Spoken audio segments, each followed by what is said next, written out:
L'émission de C'est ce soir à laquelle on a participé tous les deux, j'ai été un peu sidéré. Et puis j'ai été sidéré les jours suivants, en fait, que le milieu de l'édition se réveille tout d'un coup. J'ai vu des gens comme Nathan Dever, qui a quand même été 5 ans sur CNews, et ne pas comprendre que ça puisse lui arriver.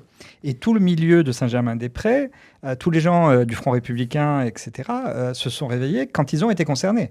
Ils n'avaient aucune solidarité avec Europe 1, avec le JDD, avec iTélé. Au Poste avait retransmis une soirée pour le JDD quand ils étaient pleine bataille, en pleine grève. Et cette bataille, on l'a menée quand même dans l'indifférence générale. Dans l'indifférence générale et même dans l'incompréhension, parfois, en disant mais pourquoi vous allez défendre ces gens-là? Parce qu'on défendait un principe, en fait. Alors, je le relie à quelque chose sur lequel je travaille, moi, pour une période beaucoup plus ancienne, puisque je suis d'abord spécialiste de la presse d'Ancien Régime.